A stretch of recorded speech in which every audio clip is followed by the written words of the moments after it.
অনেকদিন আগের কথা। এক জঙ্গলে টুনি নামের একটি চিড়িয়া বসবাস করত। তার প্রতিবেশী ছিল টুনিয়া। তার পাশের গ্রামেই ছিল কালু নামের একটি কাক। কালু দেখতে কালো হলেও তার মন মানসিকতা ছিল অনেক ভালো।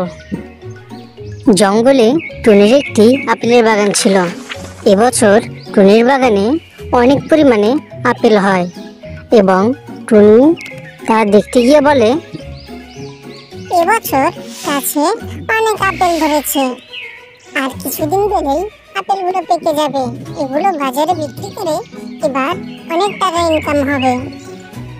এ কথা বলেই টুনি বাড়িতে চলে যায়। এর কিছুদিন পর টুনির প্রতিবেশী টুনিয়া টুনির আপেলের বাগানের উপর দিয়ে যাচ্ছিল।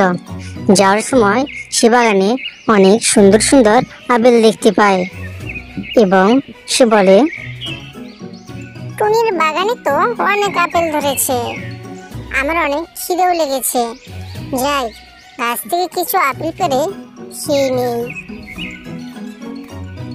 এ কথা বলেই টুনিয়া গাছ থেকে আপেল ছিঁড়ে খেতে থাকে। এই দৃশ্যটি দূর থেকে কালু দেখছিল। কালু মনে মনে ভাবে, এই বিষয়টি টুনিকে জানাতে হবে। এ কথা বলেই কালু সেখান থেকে টুনির বাসাতে যেতে শুরু করে।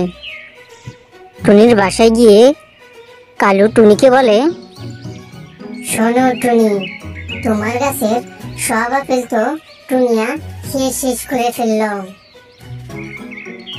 টুনি কালুর মুখ থেকে এ কথা শুনে পরীর দেওয়া সেই জাদুর লাঠিটি নিয়ে তার বাগানে চলে আসে। বাগানে এসে দেখতে পায় টুনিয়া টুনির সব আপেল খেয়ে নিচ্ছে।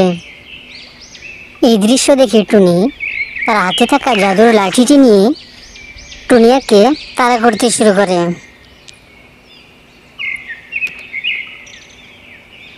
টুনিয়া দৌড়াতে দৌড়াতে যখন হাঁপিয়ে যায়, তখন টুনি তার হাতে থাকা লাঠিটি নিয়ে টুনিয়াকে মারতে শুরু করে।